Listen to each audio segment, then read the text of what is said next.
you know what time it is. You're listening to the All Burgundy and Gold Everything podcast show. We're powered by the Urban Sports Scene and Fox Sports Radio 96.9 FM at 1340 AM, Hopewell, Virginia. I'm Wole, and I'm joined by my guys, George, Glenn, and Mo. What's going on, fellas? Hey, it's championship week, fellas. It's championship week. I'm excited. Let's go. Guy gets past. Let's go. I'm just excited. Let's go. Okay. Well, all right. Know what? I like it. What's going on? What's going on, George? Just trying to get through the week to get to 3 o'clock on Sunday. College basketball always helps. Always helps for me. My guy Mo, what's good, bro? Man, it's good, man. City's alive, man. City's on fire, man. I'm trying to tell you, every week, George, I see more and more Commanders gear, man. It's like, as somebody said earlier, man, they just want to live in this feeling forever. So, man, you know it. But let's knock some. We got some folks waiting, so let's just kind of knock some stuff out, man. Subscribe to our podcast on Spotify, iHeartRadio, Apple Podcasts, and other podcast platforms. Just search All Burgundy and Gold Everything. Also, tweet us at ABG_everything. Hit us up on IG and TikTok at ABG_everything. If you're on YouTube right now, hit that red subscribe button and like our All Burgundy and Gold Everything YouTube channel. If you're feeling real generous and froggy, feel free to give us a super chat as well. We are also streaming on the Urban Sports Scene X account, so go ahead and hit that Urban Sports Scene X account. Hit us with a follow there too as well. All right, man, it's time for the pregame. Here's what we have on tap. We're going to have a Commanders content creator roundtable discussion on how the Commanders have gotten to this point. I mean, we talking about making the NFC Championship game, bro. The NFC Championship game. Right. Hey, Mo, introduce our guest for us real quick, bro. Man, without further ado, first we have Rio Robinson from the Ramblin' Rio YouTube channel. Rio, what's up, baby? What's going on, man? We're feeling amazing right now. Let's go. Man, I'm already hip, man. We also have Breaking Command Entertainment's Darian D.H. Williams. What's going on, D.H.? What's up, baby? You know what time it is? It's time for the NFC Championship game, baby. I might even bring Coach Prime here tonight, depending on how it gets down. So you know I'm here, baby. Don't do that to me, dude. Don't do that to me. Oh, man. There's going to be some exciting times, man. As listeners out there, man, DH and Rio are the hosts of the Afternoon Kick, which airs on the Breaking Command Entertainment YouTube channel. Yes, sir. DH, we got another one in here. We finally got our other Commanders content creator on YouTube. Yeah. Our boy, Ed Oliver. What's up, Ed? Appreciate y'all, man. How can I be that intro up by Deej, man? There's no way, but man, thank you. I know, man. He do that. I know. He always outdoes everybody with a Deion thing. You can't even. No one can do that. No, he beat it because he brought the boom. Everybody else was chill. He came. Hey, what's going on, man? Yeah, I'm He has a very white going on. Yeah, he Very came white in with going that. on, man. You beat me with that. You got it. Like I know the deep voice, low poison, man. Deep voice joint. I know. Hey, ladies, we're here to talk about Commanders football. Call me a 301. That's move operator, smooth That's jazz right. right there, man. Go ahead, Mo. Oh man. And So let we're me glad to have everybody on here, man. We're glad to have everybody on. It's gonna be some fun times, I see. Mm-hmm. But let me kick it off first. So first of all, I'm gonna start with you, Rio, man. Yo, man, just give me the vibe, bro. The feelings, man. We had the NFC Championship game, bro. Like, how did we get here, bro? This is uncharted territory for me, man. I ain't never been here. Don't tell me, act like you've been here before, because I have never. I was expecting a much better season. I came in with very realistic expectations. I want to see our quarterback be a guy. I want to see us double our win total for last year. Humble beginnings, right? We got 27 new players, 14 new starters, a rookie quarterback, rookie GM, and we made a lot of signings. We signed a lot of veterans that people said were over the hill. They said we signed the 2018 Pro Bowl team. And it turns out we got guys going to all pros, Pro Bowls. We brought Zach Ertz back. Zach Ertz looking like Philadelphia Ertz again. Still don't get no yak, but it's all good. It's all good. He balled out for the team this year. But this season, it's been a roller coaster, man. We 7-2 to start the year for the first time, and it feels like 100 years. And we went through adversity, 3 games losing streak. Our quarterback banged up his ribs a little bit, but he's built different. He didn't miss no time despite a little cartilage mishap with his ribs. And we haven't lost since we've come off of that, So it started high. It hit a point to see what are we going to be, because the Washington of old would have continued a downward spiral until January, but we have not lost a game since. We're on a 7-game heater.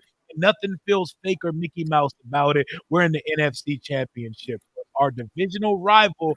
We're not just here to be here. We expect to win this game. Let's go.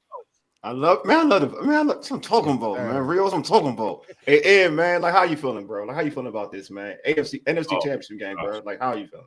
Yeah, man. No, this is something I haven't seen like since I've been alive. I mean, the last time we made an NFC Championship game, I wasn't alive. Last time we won a playoff game was 20 years ago. So we're just defying all odds, man. We got a rookie quarterback doing this, man. Like, he's playing the best football, like pound for pound. All the quarterbacks that are left right now, he's playing better football than Pat Mahomes. He's playing better football, way better football than Jalen Hurts at this point. That's a fact. He's playing better football than Josh Allen at this point. I mean, he literally is playing the best football out of all 4 quarterbacks that are in here right now. So, I mean, from the Hail Mary, Hail Jaden, Hail No, Hail Maryland, from whatever you call it, plays like that, he's clutch, man. He's just got ice in his veins, man. Nothing phases this guy. Like, if we have the ball down by 5 with a minute left, like, everybody in the building knows we're going to score. The other team knows that everybody knows it. So it's a magical ride, and we know it's going to continue for the next decade. That's why it's so scary for other teams, man. So we deserve this as a fan base. Dan Quinn's done a heck of a job, man. Adam Peters, Cliff, we got Joey Jr. in his bag talking about we're going to hit Jalen Hurts. I love the energy he's bringing in press conferences. So from top to bottom, man, I just love the energy of this roster. Definitely don't want this season to end, man. So, I mean, they've done everything right, man. They've done everything right. And we have a great chance against Philly on the road, man. We really do. So, yeah, like Rio said, like all the signings, like Eckler, Bobby Wagner's been an all-pro, Luvu's all-pro. Like every free agent signing for the most part is hit. We got Mikey, a rookie, getting 2 picks on the road against a veteran quarterback in Jared Goff. We're getting pick sixes now. We're forcing turnovers now. Like we're just everybody's game slide is up right now, man. The momentum's on our side right now. So I love this team, and we're playing good football. So 6.5 over under, we smashed that. Jaden Rookie of the Year. Dan Quinn arguably could be coach. He's not going to get it, but he's close. He should be. He should. I demand a recount. I've been saying it for weeks. I demand he wasn't even in the conversation weeks ago. Put that man in the conversation. He should have been in the conversation. 12-5, like that's ridiculous. Him not being in the conversation don't make no sense. They couldn't get past the first round. They wanted the Minnesota coach to be even the regular season. If you don't even want to count in the post, I mean, you can't count the postseason, but even just knowing where this team was, they were the second pick overall. Had the second pick overall. 12 wins. 12 wins, bro. I don't care who you are. Like the coaches you mentioned ain't doing a better job than him. I don't care who you are. And look at talent for talent, roster for the roster. If you looked at the roster beginning of the season, compare those to other teams where they're saying that coach is coach of the year, if you want to assess the roster early, you wouldn't never even thought of 12 wins. Period. So I don't want to hear like all you got to say is he's tripled his win total from last year. Triple the win total. Had to cut a first round pick from last year. Had to cut a first round pick from how many years ago with Jamin Davis. Like it just shows you where the roster is at, and some of the things they had to overcome by the wrongdoings of the previous regime. So, hell of a year, guys. It's not over yet. Agree. Hey, Prime DH. I mean, which one are you, bro? I don't tell me, baby. I don't know. Hey, so your vibe? How you feeling, bro? I mean. Man, listen, one thing I can say, and everybody knows here, man, we enjoy football. You know, hella high water, win or lose, we enjoy the game of ball. But football has been so much sweeter this year that our team has been successful. I find myself oftentimes thinking of a song by the sister named Deborah Cox. And the words of the song go, "How did you get here? Nobody's supposed to be here," huh? Sometimes I just think about that. When I'm sitting by myself in my quiet time, I just sit and think. I'm just like, you know what? We're not even supposed to be here, but we're here now. And it's something that I've been preaching for the longest time, man. You are where you're supposed to be. And if you go back and look through the history of this team through this year, they've done the work at every juncture. They made the right decision, whether it's cutting somebody, whether it's bringing somebody on, whether it's decision making, play calling. Like they've done the right thing. So this team is not a fluke. It's by design that they're here. And it just took a while for the fans, I believe, to kind of really see it. And we saw it on a week-to-week basis how they win, how they prepare, how they play ball. It's just a beautiful thing to see. And just like my counterparts have said here, man, this is only the beginning. So as a fan, as a content creator, I only feel this is the bottom of the Superman ride in Six Flags, man. You know that's a big hill. You know what I mean? If this is the bottom of this hill, what is the top of this hill like? And to be at this point already, right now, in this whole new era, this whole regime is giving me hope. It is giving me belief. It has validated the almost 40 years of fandom that I have with this team, and it's just been an amazing thing to see. It's brought people like us together. It's brought people that I don't know together. And it's just a beautiful thing to see. And it's only the beginning, man. So I'm super, super excited. I'm very happy to be here, like my man Akeem Jaffer said. And I'm just loving where we're going, man. I really am. Thank you for the African references. As a Nigerian, I appreciate it. You're welcome, my brother. Hey. So, hey, Mo, take us on for the next one, Mo. Man, fellas, man, heard everybody's excitement, man. So I wanted to ask a question. Outside of Jaden Daniels, which rookie has had the greatest impact on winning? I'm going to kick it to Ed first. Oh, man, that's a good question. One. Yeah, we got to choose one. We got a round table. Right. No, that's a heck of a question. I mean, Mikey's been an unsung hero, man. He's gotten better each game. You look at the 2 picks that they had against the Lions. I mean, that was huge. The Eagles games, both Eagles games, he played pretty well. On Thursday night, he's played nickel, he's played outside. I mean, like he's soaked up like a sponge, like training with Dale Green and just putting the work in. So I got to go with Mikey. Some of the other guys, you want to see more. Somebody said Brandon Coleman too. He's been huge. You want to see more from Ben Sinnott. You want to see more from Luke. Luke's had his moments. Don't take the answers away, man. Just give me your answer, man. I forewarned you of this, man. DH, man, take it over. Man.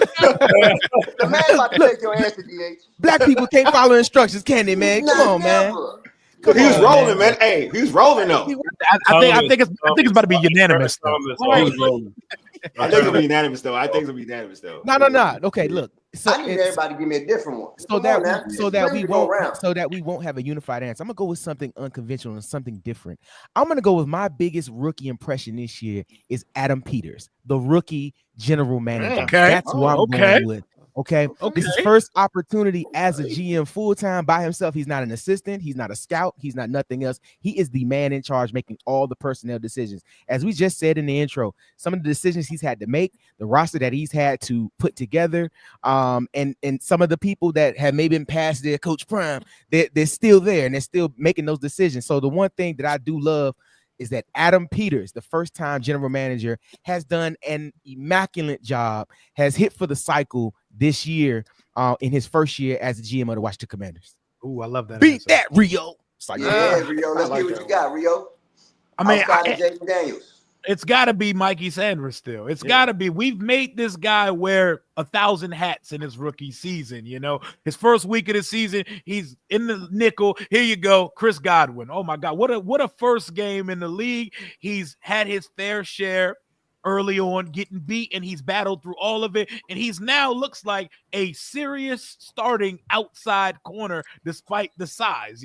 They always say he didn't have the size to play on the outside. I watched that man on Thursday Night Football putting the clamps and the seatbelt on A.J. Brown, Arthur Juan Brown. I've seen it. I'm going to see it again on Sunday. It's to the point that I don't need to see Marshawn travel with a receiver. Keep the corners on both sides. Let them man up whatever comes in front of them. Missile Mikey, 2 interceptions in his return to Michigan. Oh my goodness, the interception he had versus a top 3 fastest player in the league, Jamison Williams, who had a step on him. He showed recovery speed, flipped them hips, and undercut the football. That's the most cornerbacky thing I've seen in Washington since D'Angelo Hall was actually still good at football. It's Mikey Sanders still easy for me. George, can I make a case for Brandon Coleman real quick? Sure can. Yeah, shoot, bro. Go. Yes, because Brandon Coleman's development has helped this offensive line come a very long way, because we all know how bad it was last year. There was a lot of back and forth about whether it was Hal's fault or the offensive line's fault. I thought our offensive line was the worst in the NFL last year. And yes, there's a lot of other reasons why it's advanced as far as it has, but especially when you look at some of the injuries we've had with some of our tackles, we didn't have Brandon Coleman drafted and start to develop like he has. And I think he's I think he's really come on in this last month big time. This offensive line would not have gotten as good as it's gotten and would not have played as well as it did in Detroit last week. So I just want to throw Brandon Coleman's name in there. I think Jeremy mentioned that in the chat and a few others. The Brandon Coleman thing, I mean, Mikey Sainristil is amazing, but I think we all knew Mikey Sainristil was the best corner in this room after about 10 or 11 practices. Mm-hmm. I think that conversation was being had like, he's our best corner, and no question about it.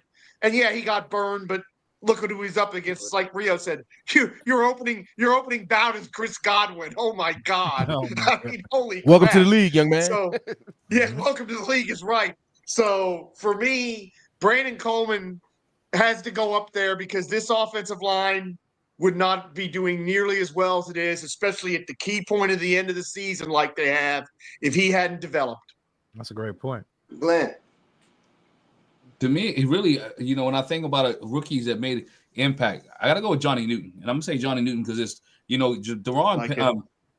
Jonathan Allen left, right? Jonathan Allen was hurt. Jonathan Allen did his Cody Rose impression with the torn bicep. He came back a little bit later to be the star. But Johnny Newton kind of held it down in the middle, right, for this Washington Commanders team. Of course, they got one of the worst run defenses. But, again, he still made some good plays to allow Daron Payne to get open up. And I think this defense has a potential to still be great, right? With Johnny Newton still there. Young guy, 44 tackles this year, 2 sacks, forced fumble. Everybody want to remember him jumping off sides in the Pittsburgh game. Bump that. This young kid still played well, was thrown into the fire early, and you're starting to see now, even last week against Detroit, had some big tackles, big plays, pass deflection. He's doing what he's supposed to do. So the defense is a bright future in the defense with Johnny Newton there. Y'all took my answer with Brandon Coleman because I really think Brandon Coleman is that guy. So I don't want to be like everybody else. Don't want to cheat like we in school. So Johnny Newton is the guy.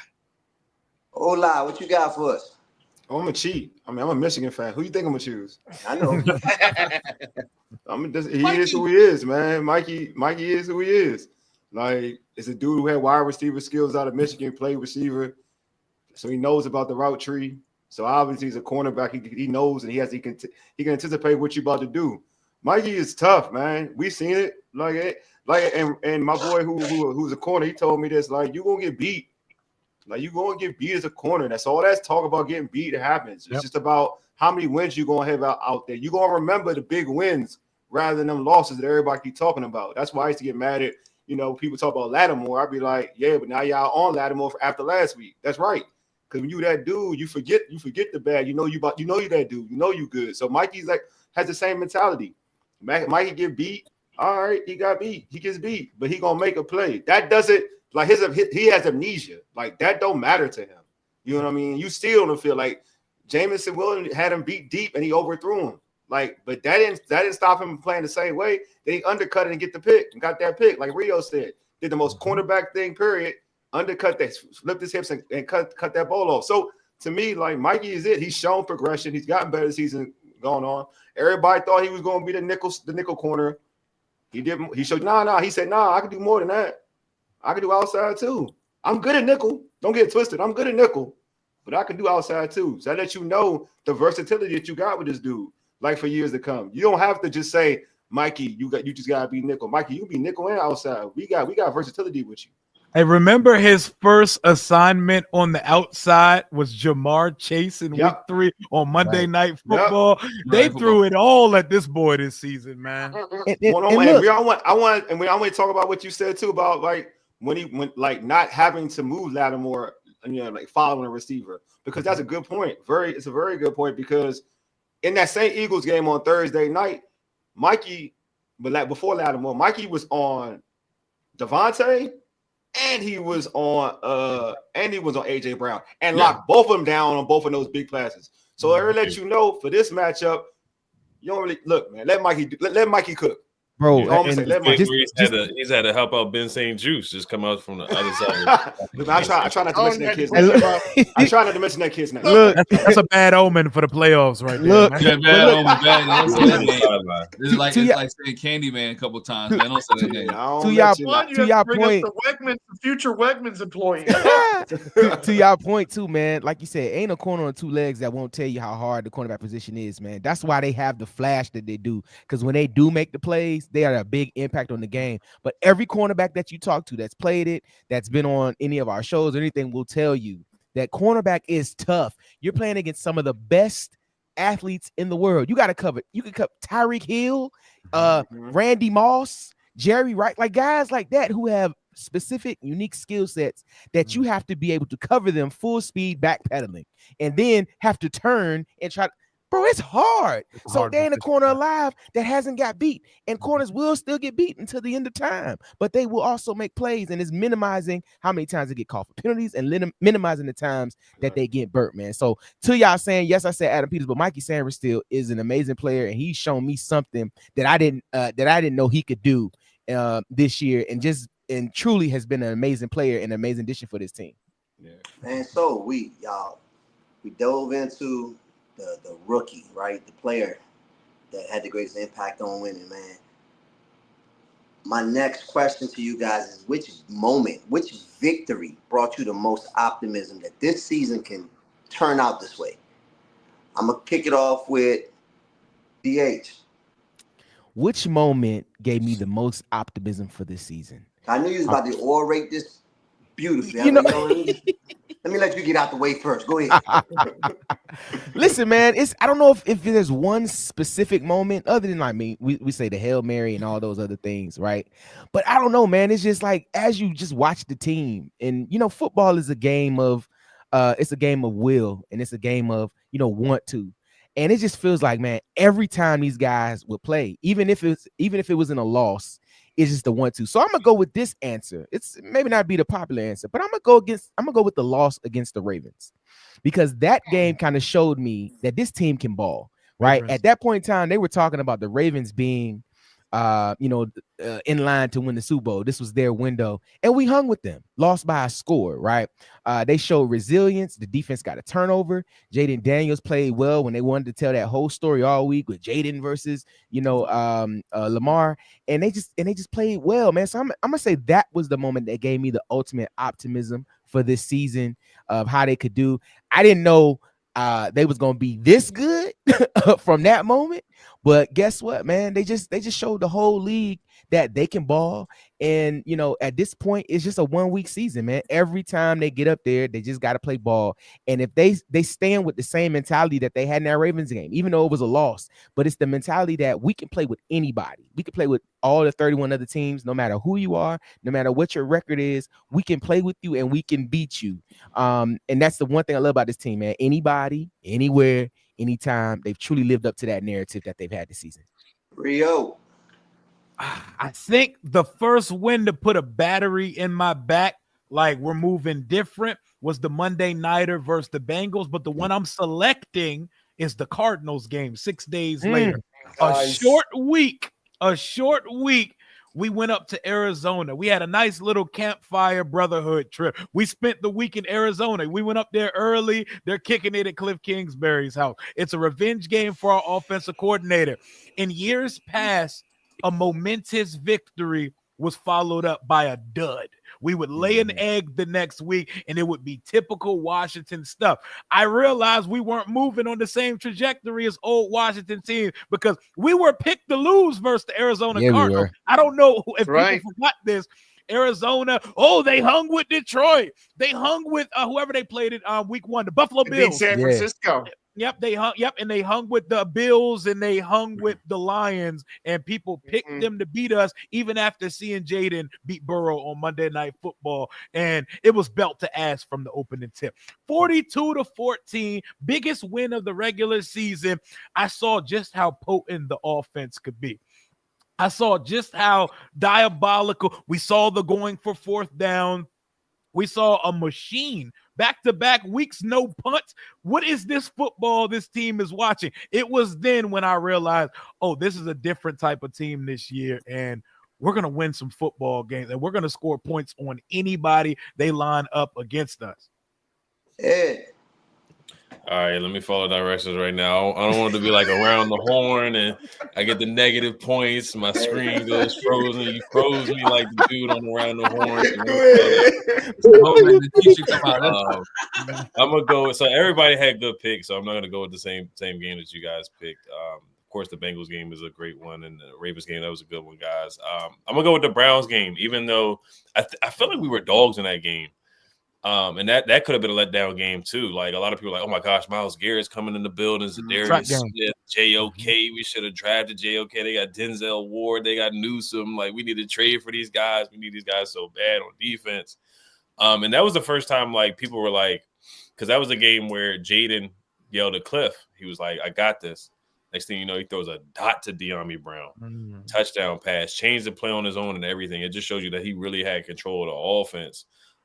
Even on the possession that he threw the interception, like the rollout to Terry for like 50 yards where Terry should have gotten to the end zone, that was a hell of a play. It just showed the dominance of Jaden and how much control of the offense he had, the no huddle, the quick play call and all that. And also that was one of our better defensive games too, like where it showed the defense was thriving off the offense, where Bobby was like trolling Deshaun Watson after he hit him. So that game to me was just a big game for us offensively too. Eckler was huge in that game. So that was a big game that could have been a letdown game on the road too. Winning that game 42-14. So it just showed that like every week anybody can get it. So that just showed me how much control Jaden really had at everything. Like there was a couple times where JOK, who's a dog, was left in the dust on fourth downs. That was one of our big fourth down games too, where Jaden was converted over and over on fourth down. Here we go, man. Glenn. Yo, to me, it had to be the Carolina game, right? And I'm gonna tell you why. I'm gonna tell you why I said the Carolina game.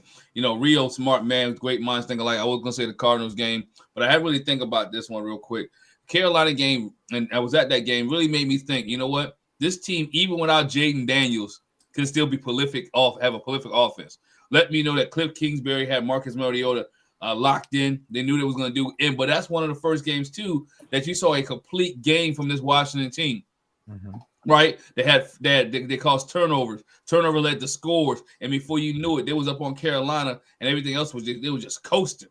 Marcus Mariota was just coasting. So to me, that Carolina game was like, you know what, this team, if Joe Witt can get this defense together, because prior to that week, everybody was talking about Joe Witt in the defense, like Joe Witt in defense, and Carolina came in town just in time to start getting.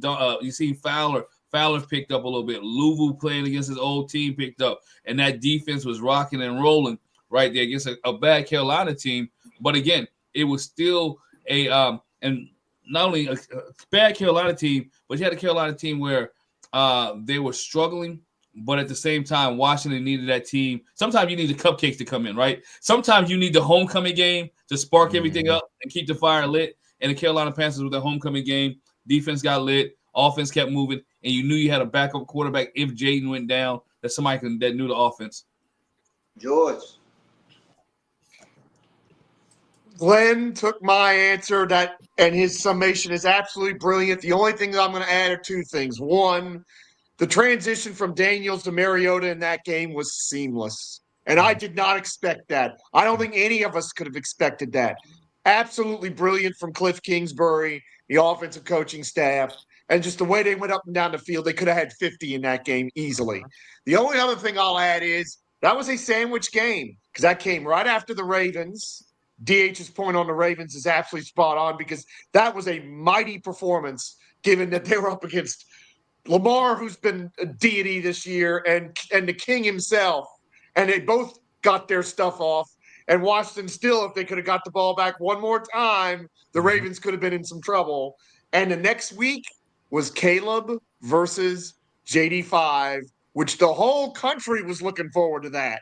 So they didn't lose the sandwich game. They didn't lose the trap game, which Rio excellently points out with Arizona, because God knows we have lived the great performance turned around by absolute garbage the next week. We have lived that life for decades and decades. So That Carolina, that's the perfect answer for me. I mean, Cincinnati was the moment, but Carolina was the game in a lot of respects for everything Glenn said. I'm still mad we didn't get the shutout, man. I was mad when they scored at the end of that game. Yes, I was mad, yo. Yes, what a shutout. I took it personally. I took it so personally. Long since they shut somebody out. I had a tweet ready. Maybe I jinxed it. I had a tweet ready. Like, you had it in the drafts. Yeah. Glenn, that's your fault. They didn't get the shutout. Yeah, it's your fault. See, that's my at least we know now. At least we know now why it didn't happen. Yeah. Don't do that. Don't do that Sunday, bro. Keep it up here, man. Keep it up here, man. Right. Yeah. Hey, for me, so I'm gonna go a different route. When I knew, like, I felt like all y'all had good answers. Like, we all had that vibe when those things happen. So when I felt like this team was I had a vibe like this team could be a problem in the playoffs is when, and I'm gonna call this a win, is when they traded for Marshawn Lattimore. Because I felt like that's a win. Like, that's a victory. That's a victorious win right there. Because now it let me think that, all right, because we already clinched, we were ready. Like, we was already ready getting the postseason. But now I thought we was trying to do real damage. Like, getting a dude like that, because I'm not talking about anybody negatively, but getting a dude like that helped the whole secondary out. You know what I'm saying? Like, to a point where we were worried about, all right, we had to check this dude. We got to check this dude. What we going to do, in the passing game? We already have issues stopping the run now in the passing game, but this dude got to check this dude one-on-one. We're going to have a problem. Now you got a dude that still plays cornerback at a high level, regardless of what people think, still plays corner at a high level. That made me think mentally, it was like, all right, they not just trying to get into the dance. They trying to do something. So that's when I was like, this is a win. Like, that's why I was like, all right, we're not just trying to be a wild card team, get out in the first round type of thing. We trying to be a problem. So when we got Lattimore, I was like, yeah, we in there. I think to your point, Wally, that they really kind of gave a glimpse into what they were trying to do in the years going forward, because a shutdown corner is hard to find. I mean, we found Sarah still in the draft, but a shutdown corner is very hard to find. So and a lot of times you got to pay for that, right? So them being able to be buyers at the trade deadline and getting a guy who's welcome in his old home had wore out, able to get him and truly bring in a bookend type player to your regime, to your roster, is something that teams barely can do, man. And by them being able to do that, they kind of set the cornerstone that said, hey, this is gonna be our guy going forward, which is why I was antsy that he didn't play.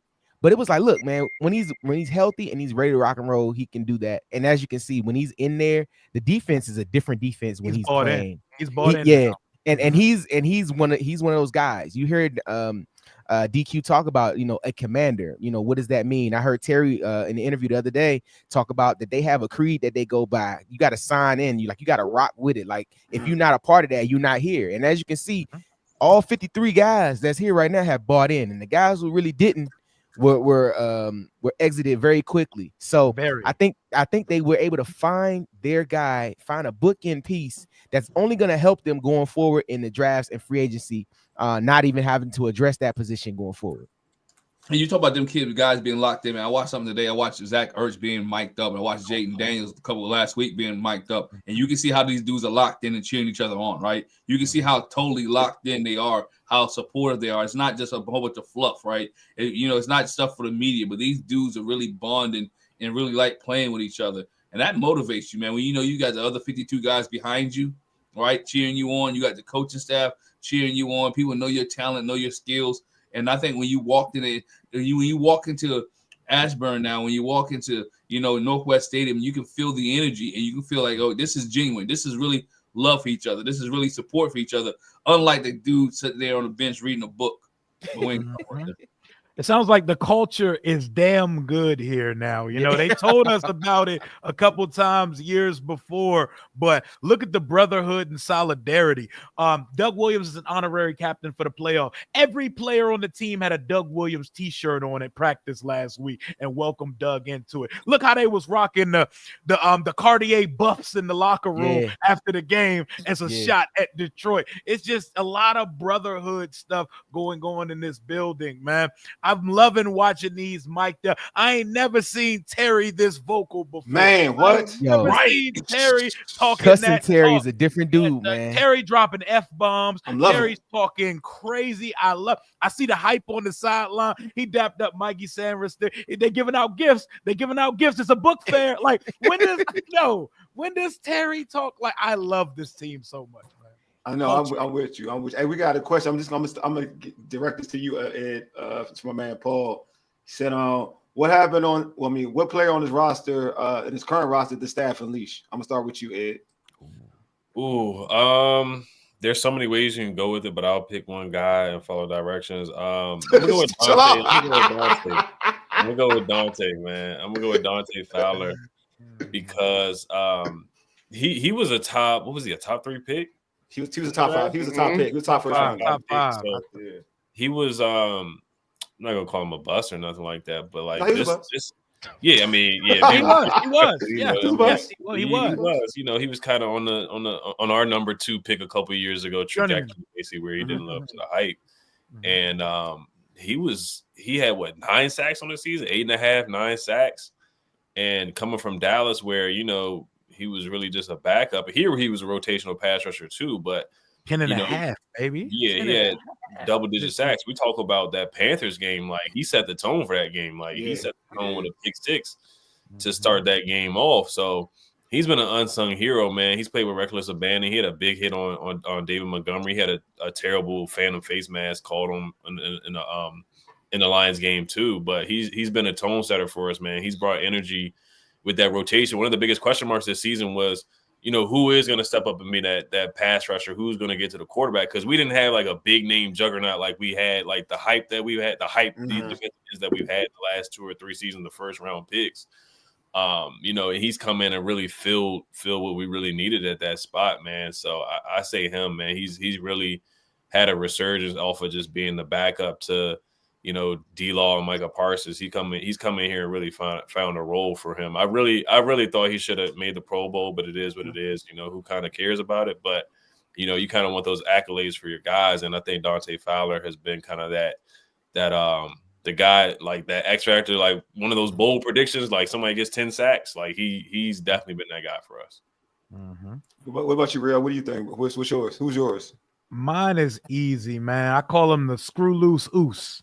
And that is the second team All-Pro, Frankie Louvu, man. This is a super freaky athlete that we took and we made him Kirkland brand Micah Parsons. We made him Costco brand Micah. He's a baller, bro. We split him between 2 positions, and I don't need to see him at full time at either because that balance is what sets it off. We're talking about a dude with about 100 tackles and what should have had 10 plus sacks this year. A guy who's brought an extra energy. I think our defense is best when Frankie Louvu's the one leading the charge, man. I remember those first 3 quarters of the Philadelphia game. Frankie Louvu was all over Jalen Hurts that day. I need that guy on Sunday afternoon in this NFC Championship game. He brings an energy. He brings a reckless abandon, but he's just so good at so many things, man. I knew when we signed him,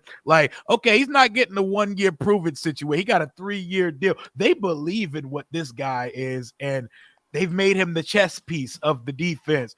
And I think they've unleashed. He's an All-Pro in his first year here, guys. Easy. Tone setter. Lumaga is crazy. I love that answer, Lumaga. Somebody put that in the chat. Oh, that's dope. I like that joint. I like that. I like that. That's dope. I like that joint. Well, I was hoping you got to me first so I could give Luvu as my answer. But it's okay. But I'm going to go with I got another answer for you. I saved you for a good one. And it's probably the answer that y'all are expecting me to say. So I'm going to go with the wide receiver product out of West Meck High School in Charlotte, North Carolina. And then took his talent up to the University of North Carolina at Chapel Hill. And then he came up here and got drafted by the previous regime. But, Adam Peters saw something in this young man and said, you know what? I can work with you. I can build you up. I can use you. And then Cliff Kingsbury and them got here. He said, you know what? You seem like there's something about you, young man. There's something about you. He's taken so many snares and so many bad names he's been called by the fans. and he's done nothing but prove to the world in two of the most important games of his whole life why he's here. And that is, ladies and gentlemen, number 2, wide receiver number 2, Dyami Brown. Yes, he's him. He's here, and he's here to stay. And let me tell you something about Dyami. Every year he has gotten better. While people clowned him for his training videos in the offseason, people talk bad about him. Even my partner Rio, you clowned him too. It's all right. We all did. We gave some. Hey, he didn't get unleashed about 2 weeks ago, but I'm not mad at it. I'm not mad at it.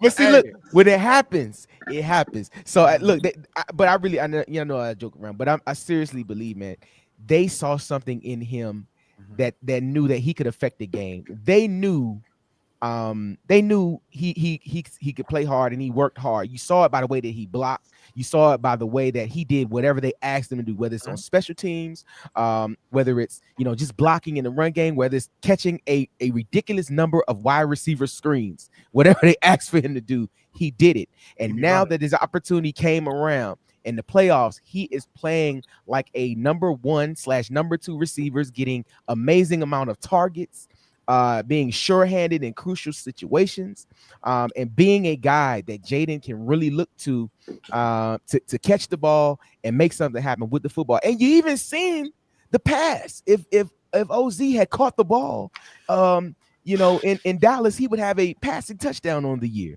So you see what he could do. He's very talented, very athletic, and that's a skill set that's going to go a long way here in this wide receiver room, because I believe he will be back next season. Me too. Oh yeah, I definitely think he'll be back. Hey Mo, your thoughts? Who you think this staff is unleashed? Man, this ain't got nothing to do with me. This is all Commanders fans. I was trying. You ain't a Commanders fan. That's why I'm trying to get you. Yeah, I'm trying to get you. That's why, because you ain't biased like me. You know what I'm saying? I got you. At it. I've heard some things today that I've been sitting here quiet on. I will. Be quiet. I don't hear you. I'll wait till after stay in this. the corner, bro. I got you, man. He about to give us his testimony from Cancun. Yeah, I don't hear that. I ain't getting into that. I'm not getting into that. This is about y'all. What's African brother? Now you messing up. It's about y'all, man. Y'all enjoy this, man. Somebody else go. Hey, go ahead, bro. Yo, this is they unleashed, man. This guy averaged over 10.5 yards with reception, 4.8 yards rushing. If he hadn't got a concussion, he is the guy that I think really leads this offense, and that's Austin Eckler. Because Austin Eckler, when he at the beginning of the season, that dude, when he was unleashed, he was doing it on special teams. He had some big returns. He was doing it he was Jaden Daniels' security blanket early, right? He was dumping it off to Eckler. Eckler was the big play guy early in the season, right? So the guy that they unleashed has been Austin Eckler, because that guy can run. He can play. I mean, when he gets the ball, he's electrifying, right? He can move. He gets the extra yards. He does everything that you ask him to do. Don't very, very really drops the football. Knows where the sticks are at. Know how to get there. Always fighting for the extra yards. That's the guy that was been unleashed when he came here to Washington. We all joked and say he's a fantasy guy. I'm gonna put him on my fantasy team because he knows how to score touchdowns. Well, he scored 4 of them this year. I could have had some more, but Austin Eckler is the guy that has been unleashed since coming into being a Commander. So that's my dude. I like that. Hey, George. Go ahead, George. I took that question to mean somebody that was on the roster last year. That's how I took that question. So there's only one answer for me, and it's DH's answer. It's Dyami Brown. And my only frustration is that we didn't give him a chance sooner, because we saw it in preseason. We saw it in preseason that he and Jaden already had some chemistry out there. That throw against the Jets, I know I keep talking about it, but that was the first wow play from Jaden Daniels that we saw. And I know it's only preseason to some people, but that made an impression on me, and Dyami made an impression on me that day. And I just want to add this. Dyami Brown and our other receivers block their tails off. And you saw that on the Terry McLaurin bubble screen touchdown that arguably helped turn this game. So beautiful. And that's going to be one of the things I think that's going to be very big in this NFC Championship game this weekend, is that our receivers will get down in the mud and do the tough stuff when it counts. And that's why Dotson was traded. Right. Yeah. That was it. Exactly. That was the main reason, though. If you're a wide receiver coach, you need to use that film for your kids to show your kids what blocking receivers need to do. Each tape. That's great. like when they talk about like I'm glad you mentioned that, Rio, because a lot of people like Dotson can't, but that was it though, for real. Yeah, Basically that's what it was. He on block. He ain't physical. Hey, y'all have done so much since that Dotson trade. You talk about parlaying that to get Marshawn Lattimore. So at the end of the day, that's just Dotson for Marshawn Lattimore. That's a win regardless. That's a win. but you look at that, like that wide receiver room is the perfect example of unselfishness. In the most selfish position of wide receiver, where I want the ball, I need targets, I need touches. Everybody in that room does whatever they need to do to make sure the other guy gets into the end zone. So if it's blocking, however you need to block, if it's wide receiver by committee, if it's Terry getting 2 targets, if it's Olamide Zaccheaus, we can't be having no more that Terry getting 2 targets. We can't do it. But even in those situations, Terry still remained upbeat. He still remained positive. He didn't go to the media and was like, man, I'm tired of playing here. I don't get enough touches. Nah, it's always been the consummate professional. And you look at the wide receiver room and you saw how that spreads out to every other position group in this locker room, is that all those guys, it speaks to the thing, the brotherhood thing. They will do whatever they need to do for the next man. It's not about them. And you hear that in their press conferences, you hear that in their interviews, you hear that everywhere, that it's not about them, it's about y'all. And I love that about this team. And the wide receiver room is the perfect example of how that narrative has permeated in the roster. You know what? None of y'all said Terry McLaurin being unleashed, man. Because that dude had he was unleashed this year, right? Yeah, he was. One of the best seasons he ever had. Terry great, man. He's great, but I didn't know he was this great, bro. He needed a quarterback. Yeah, he needed a quarterback. And the reason I say that, because everybody was saying, we had the discussion, many other podcast discussion. People was questioning if Terry was the number one. No, I did not. Don't put me in this. I did not have this discussion. I did not have this discussion. I did not. I did not question it. It wasn't me. No. It wasn't you. I'm saying I ain't saying you was the one who said it. Make sure. The thing, the number one. Right? The thing was 1-8, the 1-8. That's what he would have.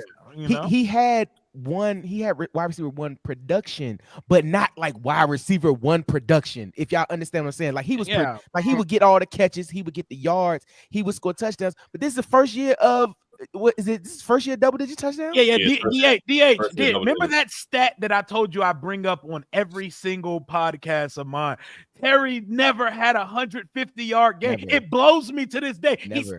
His career high is 141. That kills me. He's too good to have never. It's because he played with a bunch of trash at quarter. How does he never have a 150-yard game? That's crazy. Man? That's crazy. How you wait to the last game of the year with 2 minutes left to get your 1,000 yards? Oh my God! That EB system, baby. Man, not everybody can do D-hop type things. Play with trash quarterbacks and put up good numbers. Not everybody can do that. Yeah, Glenn, that's a good answer. 1,000 yards with trash quarterbacks, to me, let me know what time he was on. Like for real, like the great. I'm gonna keep saying I love Randy Moss, one of my favorite, and all blessings to Randy Moss and praise for him. Yes, but sir. Like Randy Moss, when he went to the Raiders and played with Kerry Collins, he wasn't the Randy Moss that that we all used to be accustomed to seeing. Mm-hmm. He got with Tom Brady, and we saw the same Randy Moss. Yeah. Oh my God. Sometimes the dude that throw you the football ain't the same dude. Mm-hmm. But Terry too, also not just on the field. Y'all mentioned it earlier. Terry got unleashed differently. He got unleashed in the locker room. He got unleashed with the media. Like real vocal. And I'm pretty sure that other players have seen this from Terry, right? At some point, but we've never seen it. So this is all I can go by. So the fact that his production went up, and then his mentality, his dog mentality went up, and then I mean the sellies. He got the touchdown sellies. Like that came a long way from the joint. You know what I'm saying? He got a signature, right? He got a signature, and then he peekaboos at the end of it, man. Oh, man. Terry is a different dude. It ain't the first Terry. It's a different Terry. This is Terrence McLaurin. Jaden got that boy walking different. He got his nose wide open. Right. He got that boy nose wide open. I'm before you ask your question, one of folks agree with this one. I do like this one in terms of being unleashed. Deluxe said Quan. I like that.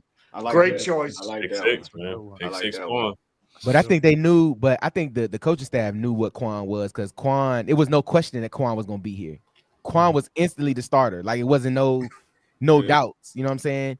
But I think, like we said previously, you kind of get to see a different style of play from him when the defense around you is different.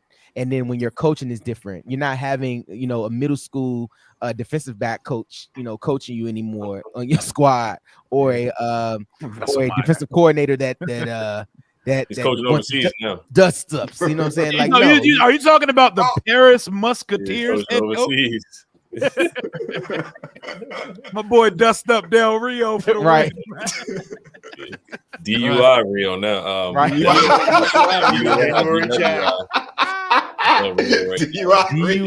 Del Rio. That's nasty work. That's too close to me right there. Right. Man. I had to put the Del in there. I almost said Rio. I had to put the Del in there. Y'all, you see y'all problem? You see y'all problem? You see y'all problem? You see y'all 12 and 5 got y'all acting? That man came here under that regime and tried his best to change the name and all the stuff that man went through to try to save the old guy. And now that y'all have gone to greener pastures, y'all making fun of this man like this today? Which one you talking about, Del Rio? Yeah. Brandy got his Rio. I'm talking about sailboat. You talking about sailboat? Oh, he tries to. Sailboat. He went to riverboat. I learned this year how much coaching matters. Oh my God. Hey, I said it all the time, and I say it on our podcast every week. The team takes on a persona of their head coach. And you can see that this team took on a persona of the head coach, Dan Quinn. When this dude jumped out and lost his hairpiece, when that Hail Mary and everybody was excited, you knew this guy has got this team, and he was locked in, right? And this team was locked in. From day one, if you remember, he said this wasn't a rebuilding thing, right? From day one, he said it wasn't rebuilding. He said we're trying to win football games. We try to go places. So he had a mindset coming in. It's not a rebuild. I'm not happy with 5 wins or 6 wins. We're gonna do the best we can. And I said it. He assembled the Avengers, the ultimate staff. Yeah, he did. Right? All the former head coaches is on this staff. Players, you talk about Daryl Tapp on the defense when he was at camp, right? How he was getting in their business. Right? I love that dude. He held a standard and he held everybody accountable. And if you didn't meet that standard, and we saw what happened, you're gone. Yeah, Tapp one of them. I ain't gonna hold you. I love that dude. How he gets on his D line, that dude. I play for that dude. Hey, go ahead. You want to say something? Yeah, I was gonna say all the walkthroughs that they added now. Like how many teams have we seen coverage lapses and guys that clearly don't know the details and intricacies of the offense or the defense? They talk about, like Austin Eckler mentioned it a bunch of times this offseason. I've never been on a team where we did so many walkthrough. It's that type. It's the little things in preparation. Man. Yep. Yeah, it's the little things that like that.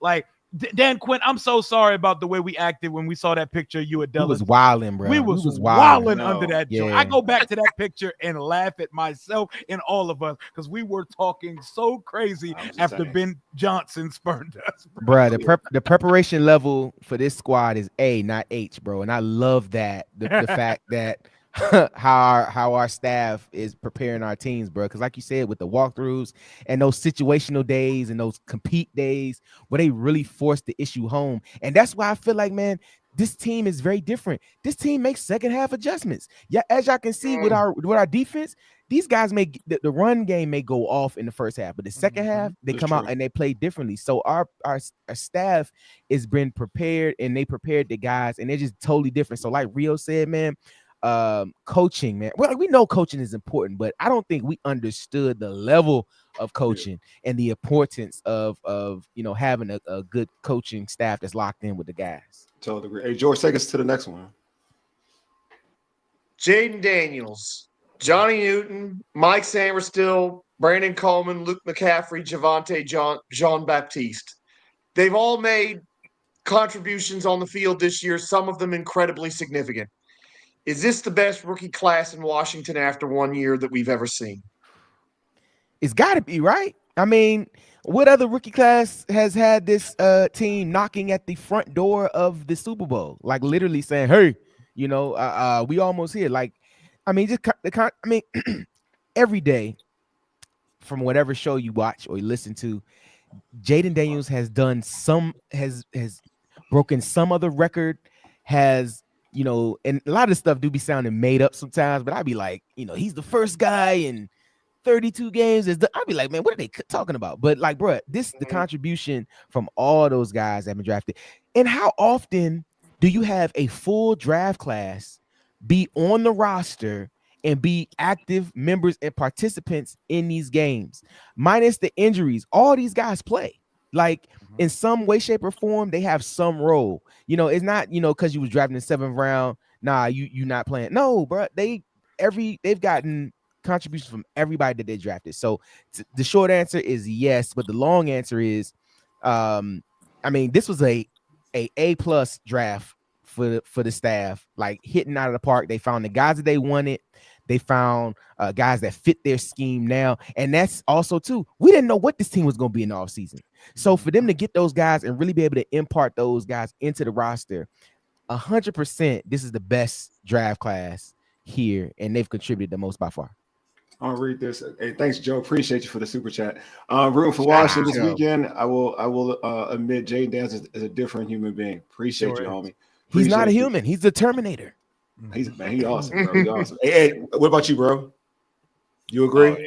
I mean, it's very early, but I mean, if you can get a franchise quarterback, which we do have, in Jaden Daniels, and a lockdown corner, Mikey Samerstill, and potentially a franchise left tackle on Brandon Coleman, where it's still to be determined on Brandon Coleman. He's had his ups and downs, but that's normal for a rookie. I do feel like people should be patient with him at left tackle. Maybe he is better suited at guard. We'll see in the future what Adam Peters feels like for next season, but he's doing his thing right now at left tackle. So if you can find a franchise quarterback, franchise left tackle, and a number 2-1 corner, whatever you want to call Mikey, but he's playing like it, that's a home run, man. Especially in our history. I do gotta look at our research. You know, the draft, we got Darryl Green. You gotta look at that. Just looking historically, whenever we drafted Art Monk, just look at the other players. But yeah, I mean, quarterback trumps all, man. Like you can have the best quarterback in the world in Jaden Daniels, and nobody else works out, and it still probably would be the best draft just because you found that guy. So that's how important Jaden Daniels is to the draft class. So, and I still think there's some life in Ben Sinnott. I still think there's some untapped potential there. I still think there's some untapped potential with Luke at some points here. So, you know, you still got Jordan McGee, who I think has a lot of potential. Who's learning under.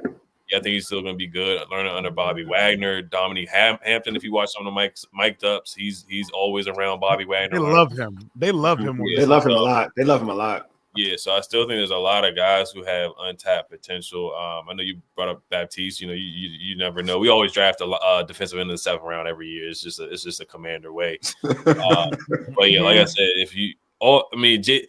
the point is that everybody else cannot work out, and Jaden works out, him alone can make the draft your best draft in Commander system. And I did some of that research about our drafts, and in the 7th-round era, it's no wonder we stink, because in the 7th-round era, our drafts have not been very good. Like the only one that I would say is pretty good is 2012, believe it or not, because Robert Kirk, Alfred Morris, Richard Crawford, yep, Richard Crawford. And let me pull out Morris. Alfred Morris in round 6. And you got to go back to when they had way more than 7 rounds. And 1981 is like the only one that at this point comes close. But you know, this group's going to have to do really well to match that one, because there was a lot of great players in that draft. You got 2 Hall of Famers or 2 top commanders off Redskins off of 83. You got Darryl Green and Charles Mann. So but it's like, man, our 7th-round draft era has been. Ugh. I wasn't born yet, so that one didn't like count. The next best one.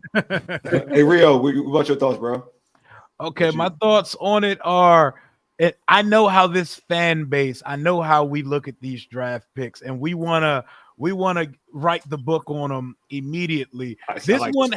This one has to be the best one ever, because we're ignoring the fact that we got nothing from a second and a third round pick. In most years, we'd be crashing out that Ben Sinnott and Luke McCaffrey did nothing in their rookie year. And it's okay. They haven't had to be involved, but we would be losing our mind. We drafted a fullback in the second round. We drafted a third round receiver and don't throw him the football. We would be losing our mind. But when you draft a quarterback who's already like a top 5 quarterback in the league, you go get 3 premium positions in one draft. There's 5 premium positions in the league. You got a left tackle, you got a quarterback, you got a starting corner in one draft. Like that alone, 3 hits in 7 rounds is a phenomenal draft, especially at premium position. And their impact was so well that we're ignoring the fact that 2 day 2 picks have not had any impact despite being healthy for an entire season. So yes, this is it right here, man. We've come from draft classes where we traded up for a long snapper. I just want to throw that in. He went to Michigan though. It's all good though. But just saying. Todd's 1981 draft class was the absolute. That one is going to take some beating, but these guys could do it. These guys could do it. I was negative 10, man. I wouldn't know.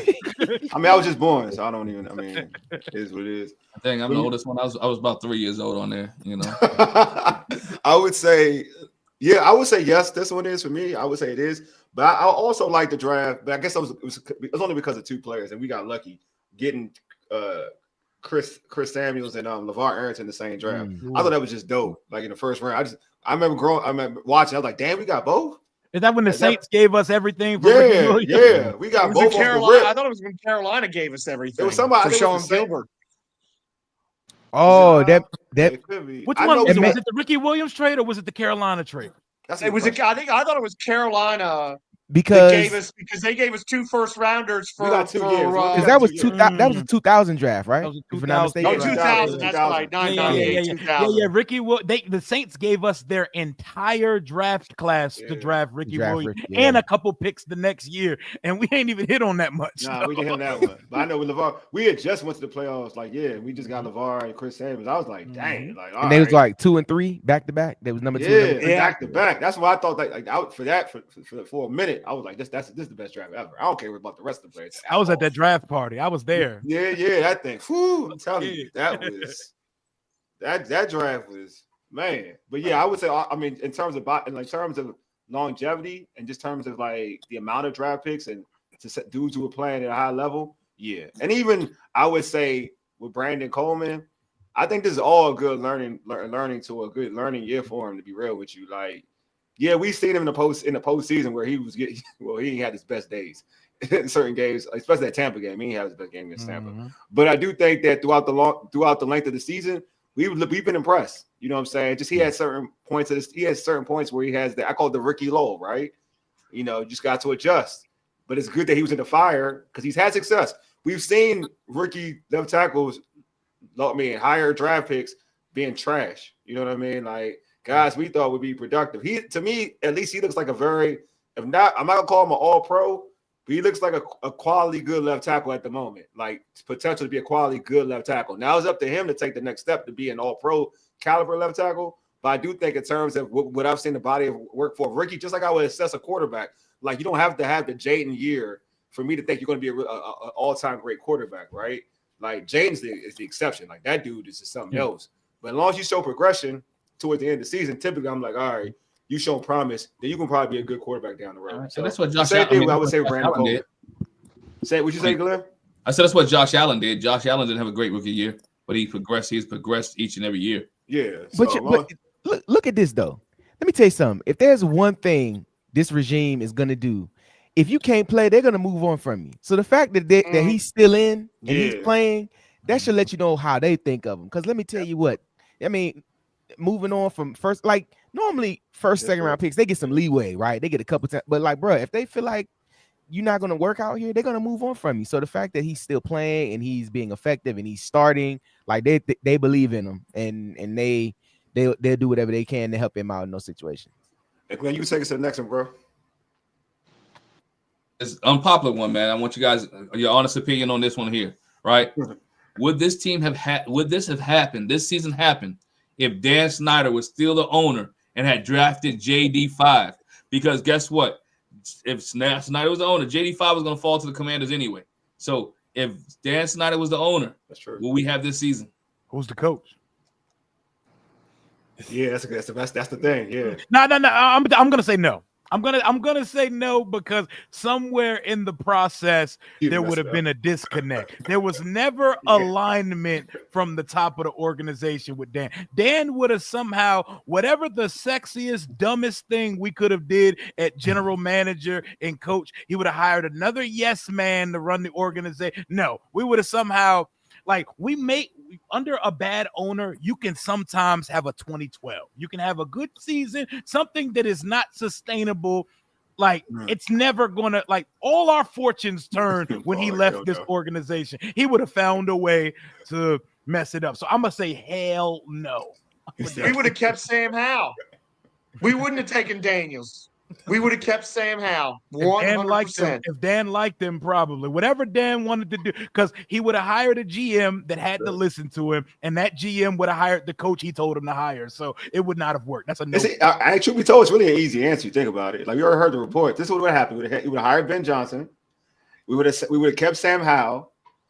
You know what I'm saying? Like, that's what Dan does. He would have hired the top dude, and then top dude said, "I want this.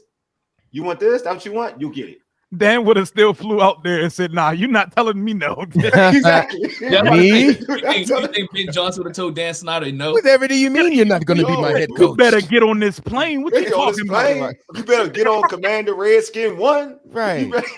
After I brought this big bag of money, you out your mind? Get on this. Didn't he sequester somebody in his basement for a whole weekend? Didn't Dan? It was which coach was that? Was it Greg Williams? No, who was it? Yes.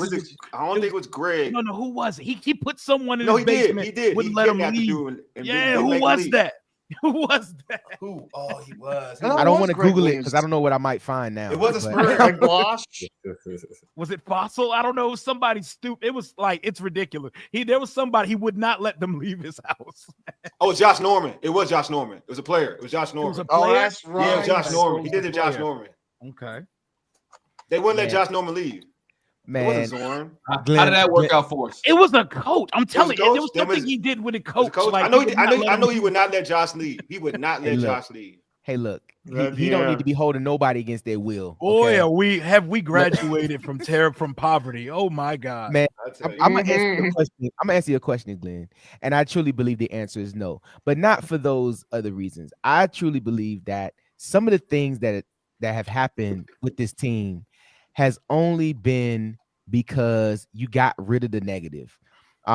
Sometimes, let me tell you what, man, you can have the prettiest house on the block, but if that house is terrible on the inside, it only looks good on the outside. When you come inside the house and you got to step over stuff and it's not clean and it's disgusting, like, that's it. And that was us, right? We could have drafted JD5 and everything could have looked great on the outside, but the inside of the house was still in shambles. So I believe that once they got new ownership and they turned the whole tide, and that C word culture was truly flipped, where everything was changed, the narrative was changed. Like Rio said, Dan Snyder would have found some way to input a piece on it and mess it up, because he just couldn't sit back and just let the train ride. He has to drive the train, which is much like what's happening in Dallas, which is why they'll never be successful. But I digress. But no, I just think that it would never happen under him, because it was not alignment. And, I ain't gonna preach to you today, but they talk about being on one accord, right? And that's the thing now with our organization. Balance, right? Yes, everything is now in alignment. You know what I'm saying? Think about your back, right? You got a spine, right? If one of those bones, if a T2, a T7, excuse me, T10, that's what I got. If that's out of place, that's gonna cause you to be out of alignment, right? You gonna have to take some pills or some medicine for it. But we are all in alignment if you think about it, man, from top to bottom, which is why it makes this even much sweeter, because it's competency, it's guys that really want to buy in, and guys who are delegators. Josh Harris is not trying to pick players. He's not trying to coach.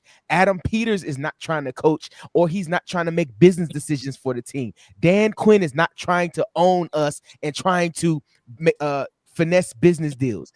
Everybody has a job that's their job, and they're doing that to the best of their ability. Everybody can just focus on that, and it makes it so much easier. So, long answer, absolutely not. but I'm so glad he's not here. They soft DH launch is not just Jim a reverend; he's a chiropractor too. Hey, we here. Ed, what you think, Ed? Do you think will we still we would still be all right, or what? Of course, you would think no, but I think Jaden's so good to the point where he could get us a 10-7, where you have that lightning year, like RG3 2012, where we were 10-6. I think Jaden's so good to the point where he gets us to 10-7. We make it, probably lose in the first round. We don't get to where we are in the NFC Championship, but we probably lose in the first round. I could see something like that happening. But yeah, no, he would have to overcome everything. Like, we definitely.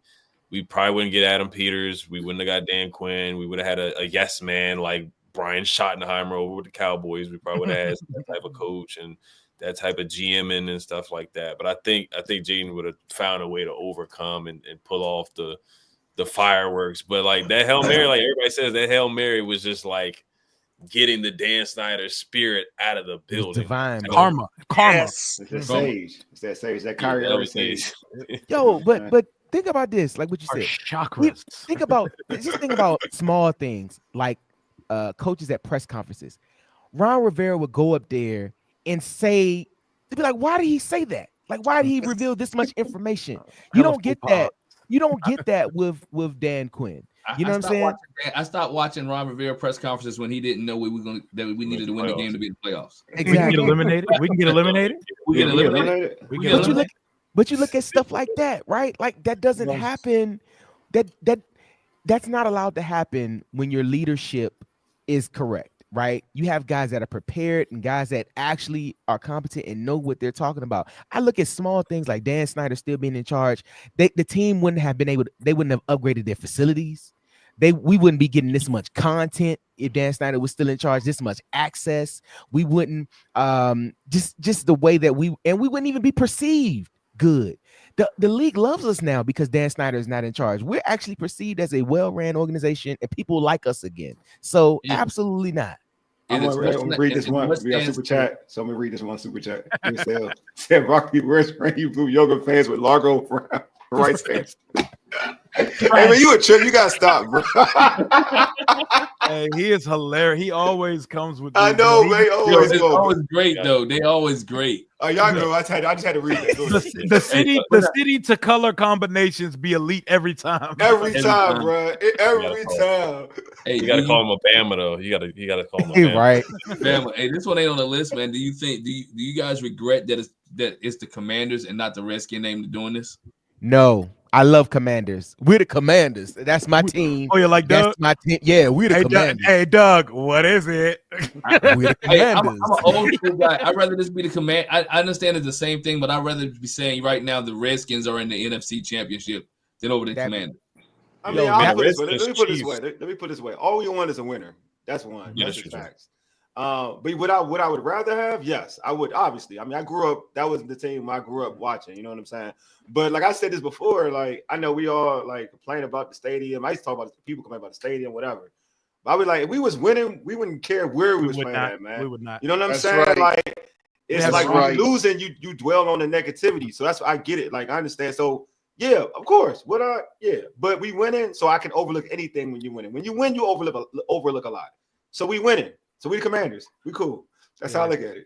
I have no personal attachment to the past moniker or logo because I saw no success under it. Exactly. But you know, I'm comfortable in this because, like, my father always told me they're gonna definitely change this name one day when I was a kid. So I was programmed as a jit that they're gonna probably change this name one day. So I never had really no attachment to it. So I was kind of preparing, embracing for it one day. Bro, just win. I just want to see this team. Right. We're playing in championship weekend this weekend. That's all that matters to me, man. You can call us the doo-doo skins, like, bro.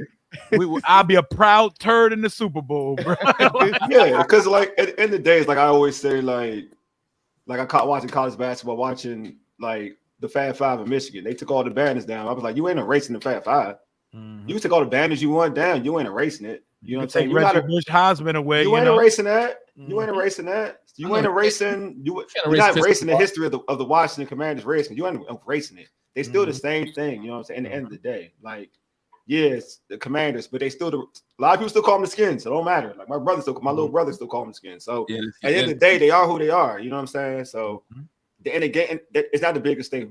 That's the biggest thing. Winning football games is the biggest thing. Winners. Yes, winners. I like that, bro. Winners. Speaking of all this winning, man, is this the greatest one-year turnaround in NFL history? We're talking about having probably the executive staff of the year, a potential coach of the year, the definite rookie of the year as a player on offense. Is this the greatest one-year turnaround in NFL history? Yeah, it's got to be, man. I mean, I've seen a lot of football, but I have not seen a turnaround like this from 4 wins to 12 wins in 1 year. And then to hit on the draft picks like this, I mean, to do it in this fashion, man, like to really, I mean, this is the definition of flipping the field, bro. Like this is what Tressway has been doing forever. Like flipping the field. They have really flipped the field. They've changed the whole narrative throughout the league, and they've regained majority of their fans back that they lost, and they got some new ones. You know, with the fair weather, we got them fair weather fans on our bandwagon now. You know what I'm saying? So this is absolutely the best, the best 1 year turnaround I've ever seen, and this probably is the best in football history. Ed, I already know your answer, so go ahead and just give us the different reasons. 100% it is. I mean, the only one that's comparable is the Bengals one. They went to the Super Bowl. Joe Burrow got injured the year before, tore his ACL. We're the ones that took him out. They went 10-7. They basically had a magical season like us, where they were the 6th seed. They beat the Chiefs in Kansas City, which basically what we got to do this weekend, go to Philly and beat Philly. And Philly, they went to the Super Bowl.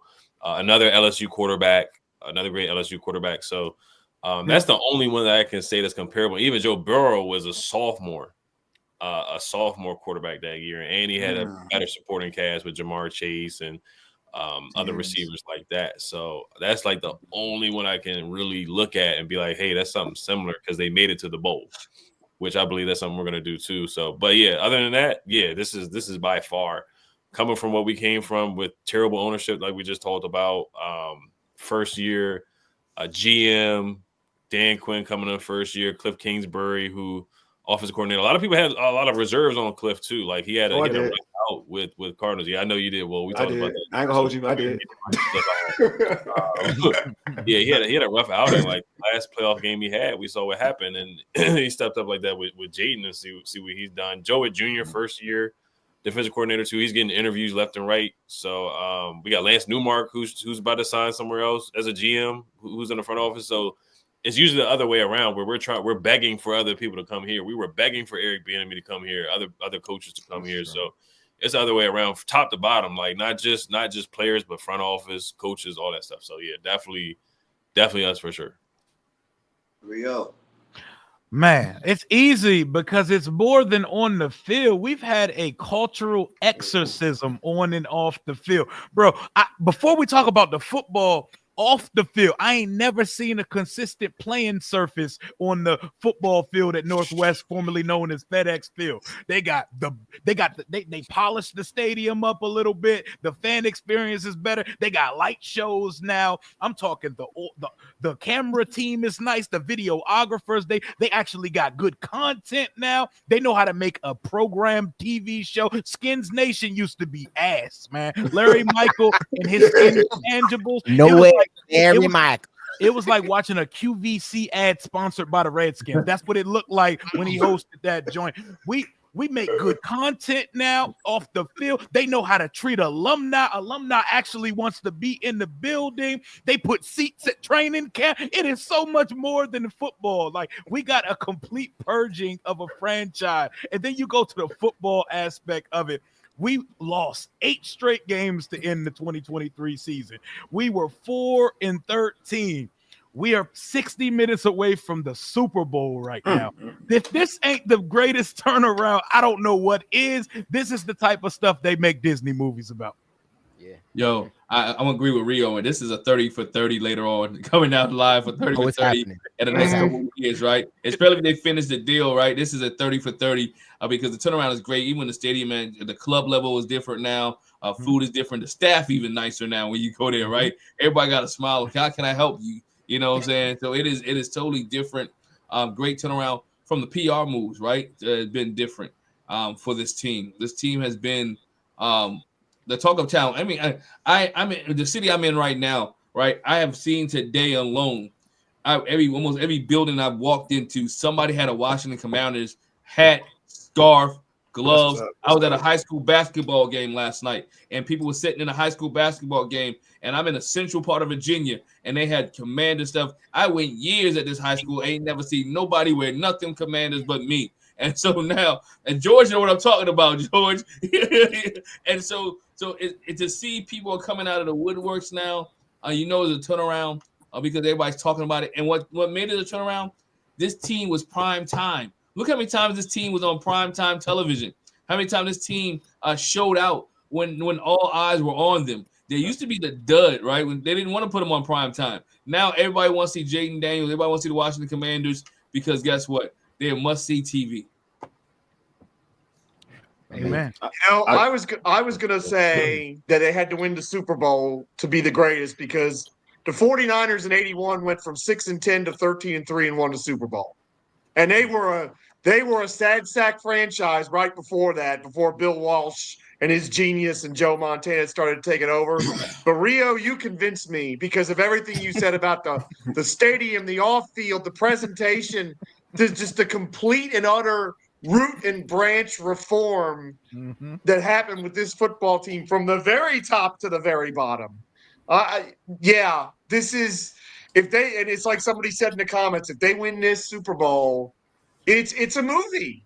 You could make a movie out this because nobody's going to believe a 4-12 team, 4-13 team winning the Super Bowl next year. Get out of here. By the way, when they lost the first, and let's not forget, when they lost the first game against Tampa this year, they'd lost 9 straight games. And we've gone from 9 L's in a row to, as you say, the doorstep of a Super Bowl. It's mind-blowing. It only happens in baseball. Atlanta Braves did it. That's all I can remember. Yeah, that's a good one. That's a good one. I would say, I would say, yeah, but like Rio, it's not about like on the field. It's just like growing up, like again, like just growing up, knowing that this team used to be one of the prizes of the NFL. Like, you know what I mean? And seeing the fan base, like everybody's so proud of the football team. Seeing that come back, I don't know if I was gonna ever see it come back like this. And it's kind of like it's going back to what it used to be like. And I think that is the biggest thing. Like that makes it to me the biggest turnaround. Just that going from a place where you get visitors always at home for us, visitors out there mobbing it. Like it could be like the worst football team. Like you see folks, a bunch of Jacksonville Jaguar fans out there. I'm like, Jacksonville got fans like that. They be at games like massing out over our fan base sometimes. You know what I'm saying? Like, and now they know that that's gone. Like we're at a point now where it's really all in on this team. It's like when they used to be a RFK. It's almost got that vibe. You know what I'm saying? So for me, that's what makes it bigger than anything. It's not just like obviously winning games and being a step forward towards the Super Bowl, but also like getting this town back to being a true football town. Like this town was back then it was the Redskins. That's all it was. You know what I'm saying? We talk about sports. We ain't no Bullets. You know, so back then it wasn't no Orioles. Now they got the Nats or whatever, but it wasn't none of that. The Capitals, you got the Caps every once in a while, but nobody really was it. It was the Redskins back then. Now it's like going back to them, back to there. Like the Redskins are on everybody's mind. It's on the news. It's on the local news's mind. It's on like the national media's mind. It's on the fan base. I just think that all like that together makes it the biggest turnaround. Like all of that, they got all of that now. Not like they're back to be like Glenn mentioned. We were the media darlings back in the day.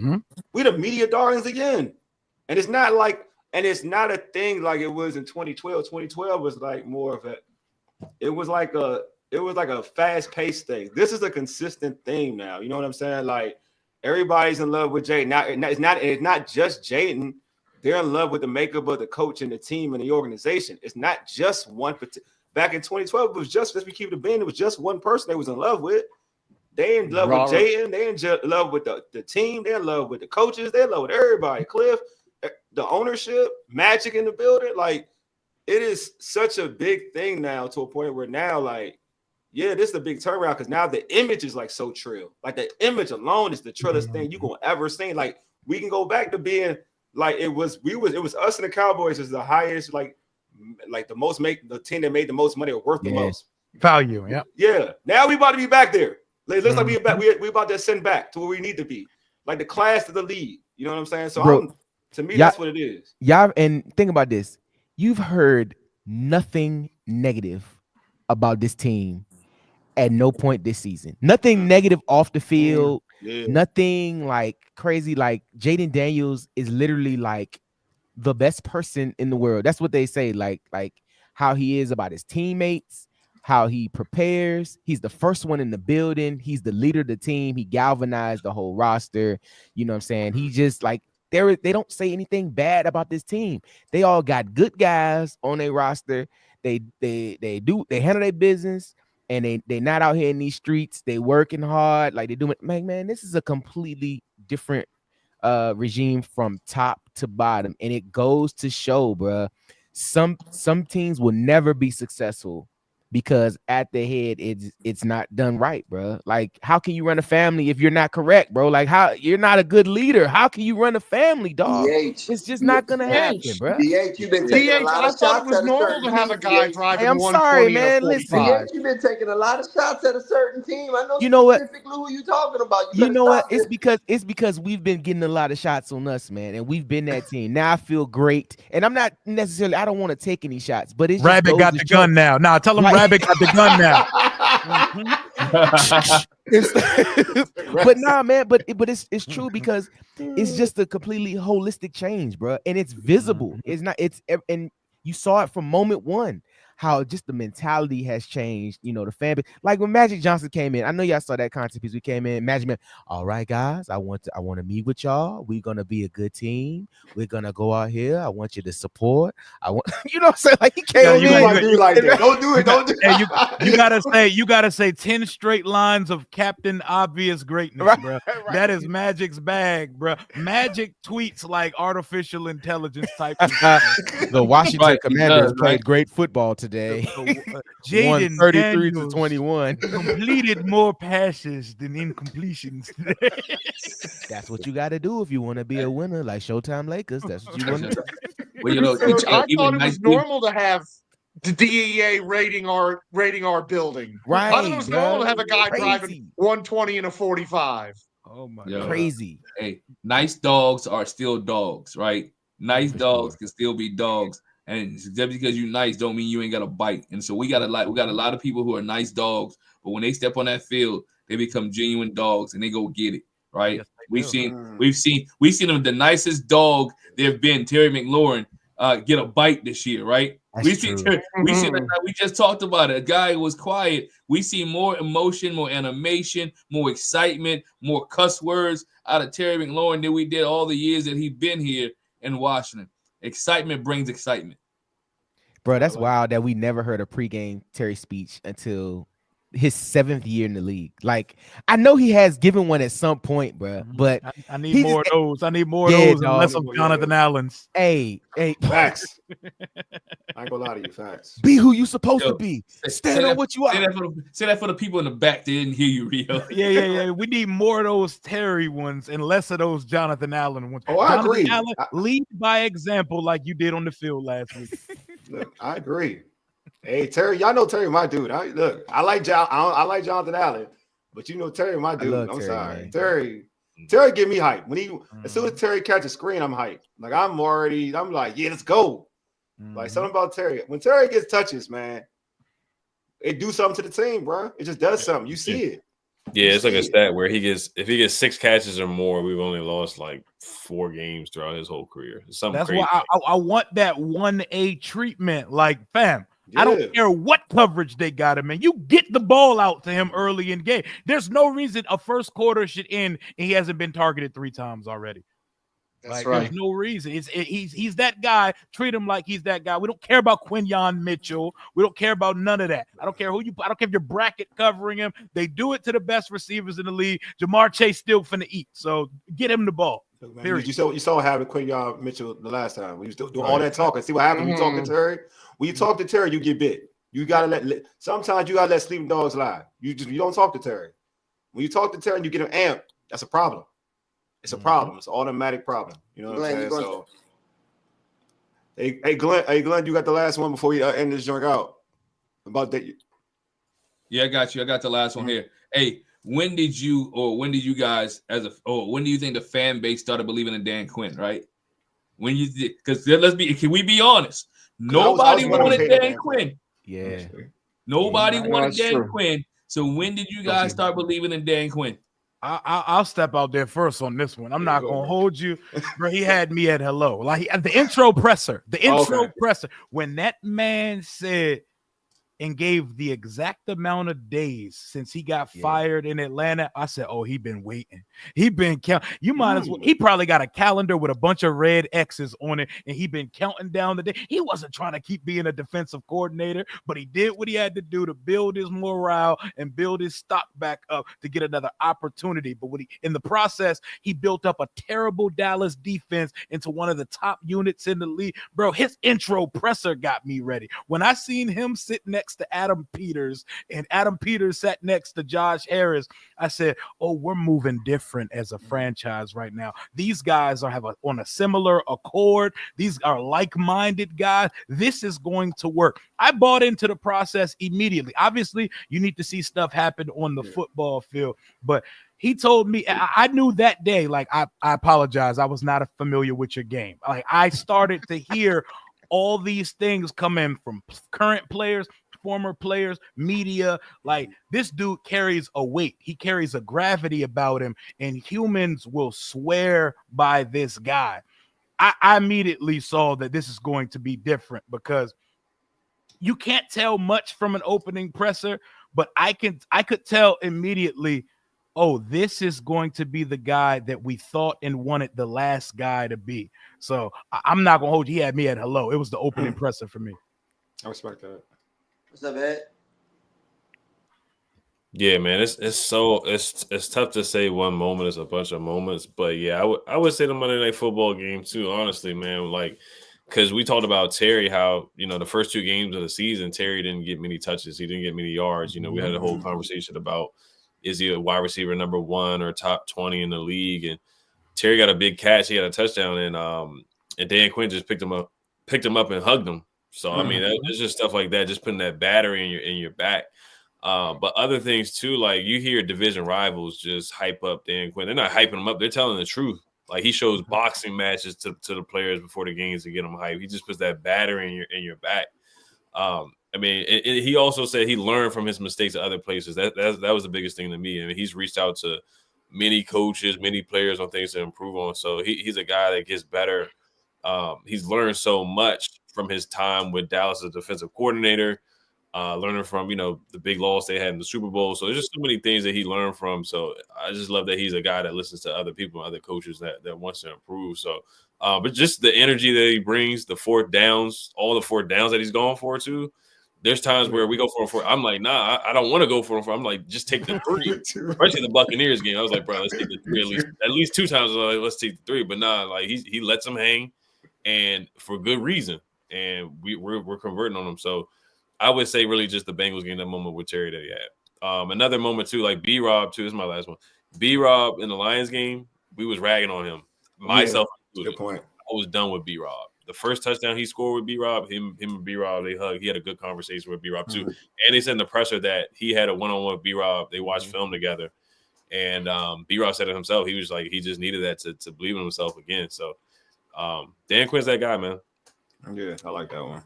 Man, I think everybody said great things already, but to that point, Ed, Dan Quinn does that often. He said he likes to remind guys who they are, what I'm saying, in case they forgot. And so, to kind of help, get that back in them. I don't know if there was a specific moment with Dan Quinn this year where I thought he was going to be the guy, but I just think just his overall demeanor on the sidelines and how he deals with the media, I just knew it was different. I love the way that he's emotional in emotional times, right? He wears his emotional sleeve. I mean, for goodness sake, the dude wear J's and got his hat backwards. Like, come on, dog. Like, with the reading glasses, right? You know what I'm saying? So like he locked in, and I think one thing he does well, and like y'all said, you know how he is locked in with, you know, former players and guys swear by him. He's locked in with the culture too. You know what I'm saying? Like there's no disconnect like between him and the guys. He's in his, you know, mid 50s, and he's got, you know, 20 something guys on his team that they're all locked in and they understand each other, and he's able to relate to them. He's able to use references that they can get behind and things that they understand. So for him being on the sidelines, just his whole demeanor, his whole attitude, how he prepares the team, and just how he speaks to the team and about the team is kind of where I see with Dan Quinn. Nothing specific, but just the overall approach of him, which has been a whole lot better versus previous regimes that we've had here. Mm-hmm. George. I'm probably later than anybody on this because I was not George, too like sure Thursday. about Dan Quinn. I was not too sure about Dan Quinn because I was like everybody else. I wanted, you know, Ben Johnson looked like the guy, made the most sense. You know, Dan Quinn, you know, he did a pretty good job as a defensive coordinator, and I kind of thought Dallas was a better fit for him, honestly. And I still couldn't believe Dallas didn't throw McCarthy overboard and keep him because that's what they should have done. So you know what it was for me?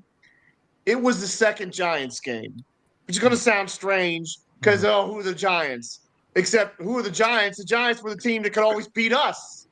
We could never beat the dadgum Giants, hardly.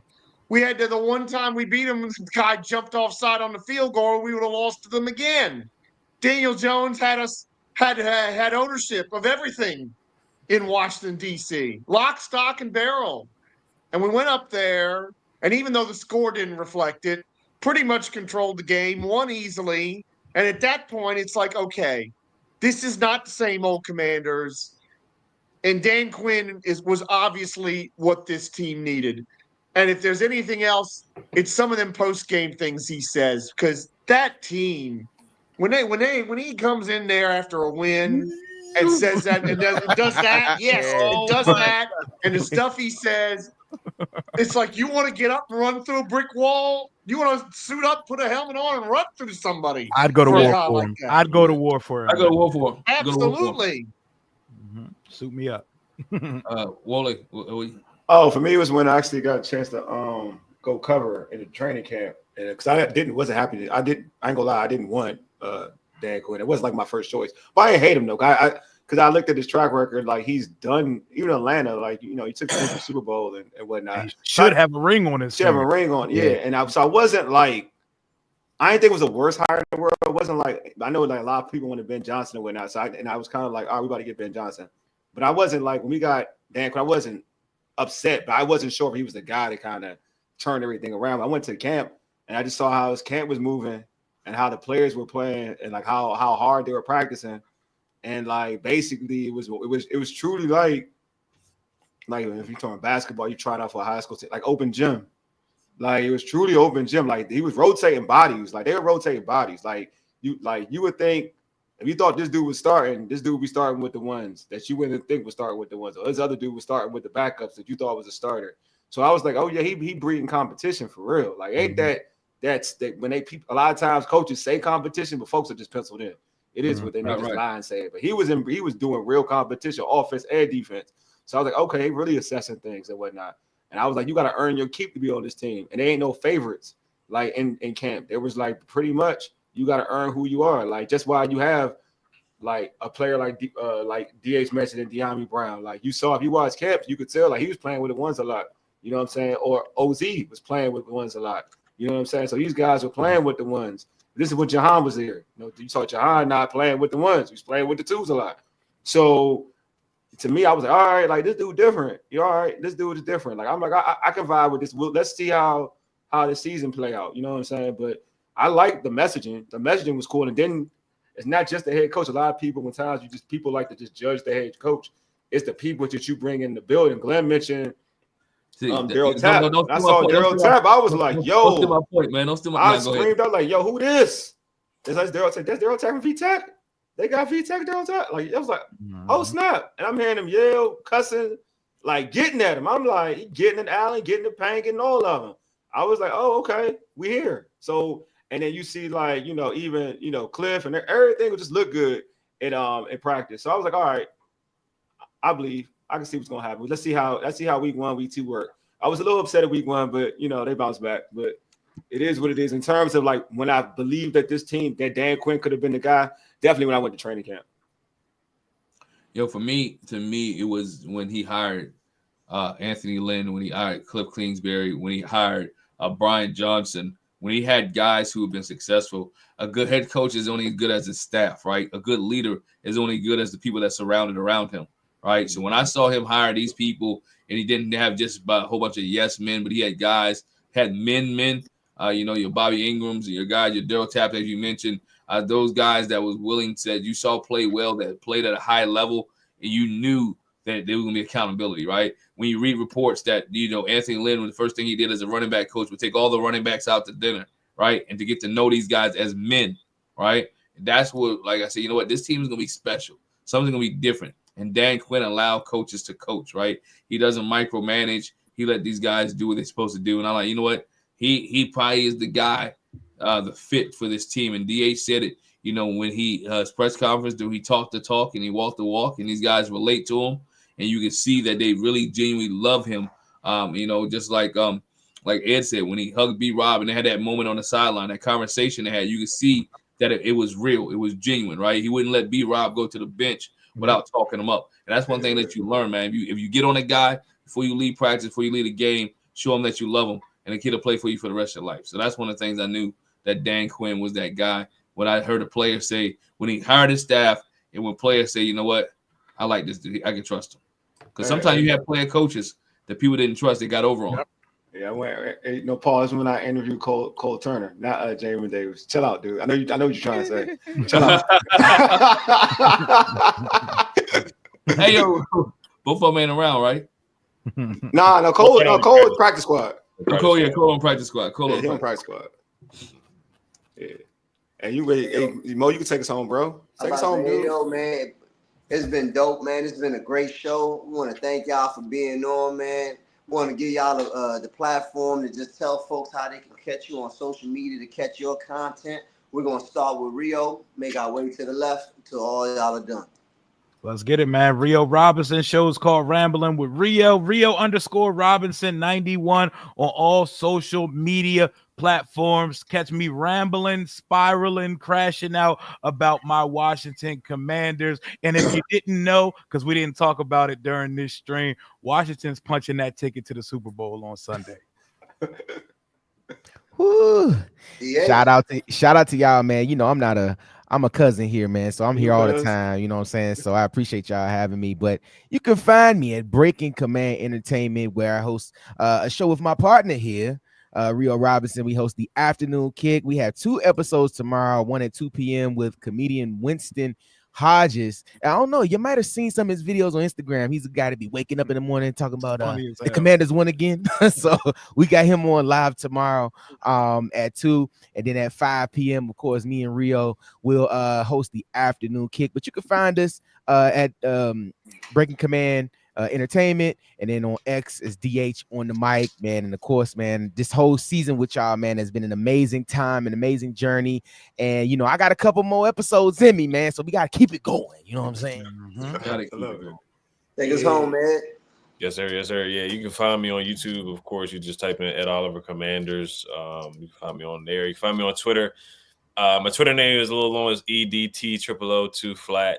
FLATT on Twitter. You can find me on there. All content, man. So yeah, I mean, these guys are great content creators. Make sure you guys sub up, hit the notification bell as well if you have not, man. I love that this team is playing well. Everybody's getting their shine right now. So Ed, we got a channel too, the Commanders Kings. Make sure y'all sub up the Commanders Kings. Yeah. Me, Lou, Rico from Street Scores, and Ed, man. Commanders Kings. Make sure y'all sub up. Oh, yeah, I got you. It gives you quality Wizard stuff, too. Don't forget that. Quality Wizard stuff from Ed. I haven't been on my Wizards bag because we've been so trash, but the trade deadline's coming up, so I got you with that. We drop everybody links in the details, man, in the description. We make sure everybody gets their love in the description. Definitely. We make sure we drop in the description. And y'all, and folks who listening, don't forget to tune into our Commanders Eagles NFC Championship game pregame show Sunday night. Was it Sunday night? No, sorry, Sunday afternoon. Excuse me, I'm tripping. Sunday afternoon, 2 p.m. Eastern time, man. We'll be on YouTube and IG Live. We'll also be streaming on the Urban Sports Team X handle as well, man. Yeah, man. It's Sunday, man. I can't wait for Sunday. And the post game too. Yeah, and we got post game. Oh yeah, post game after the game. Look, man, I ain't trying to jinx nothing, man. I'm just trying to be quiet. I'm just trying to be chill. All of y'all be looking out for Link, because if and when we win this game, I'm probably going live until the next day. I want everybody to come on and chime in on that game at some point. Please pull up and celebrate with the guys. Nah, I got you, bro. Also, too, I meant to mention Anthony Armstrong will be on tomorrow at 5 because we keeping it going. He's been on for the past 2 weeks, so he's coming back again. He's gonna be on the show tomorrow. We got to keep it going, man. Everything that's been working, we got to keep it moving. So yeah, shout out to him, man. That includes Wole picking against us. Yes. Oh yeah, come on, man. You know what time it is. People don't understand that we have a formula, and the formula has been working for the majority of this season. It started before the postseason. People be in my DMs talking crazy. What's going on with your man, Wole? Why won't you pick us, man? What's wrong? Does he not a fan? Rio still got that Christmas tree up over there. Yeah, I still got it up. It's my playoff 3. I got it's so bad. It's so bad. My homie, I got this money fantasy football joint with. He don't really know that I be doing content creation like that. Mm-hmm. He hit me on a text. Yo, he said, "Well, what's up with this?" He saw Doug's prediction. He said, "What's up with this?" I was like, "Bro, man, we've been winning. Don't worry. Just know that when I do this, you gonna be happy." Right. Yeah. Right. I was wondering too, for real. Exactly. You can't break no trends, bro. It's not. You've been. This is how I too long. folks to it. For real. I picked us to lose to the Saints with nobody. Think about that. Yeah. I chose us to lose to the Cowboys. Come on now. What we doing here? What we doing here? You was tripping, Wally. People don't see the vision, man. Yeah, they don't. They don't. Anyway, man, I appreciate everybody pulling up. Appreciate all the guests, man. Again, like everybody, like we all said, man, subscribe these platforms, man, for real.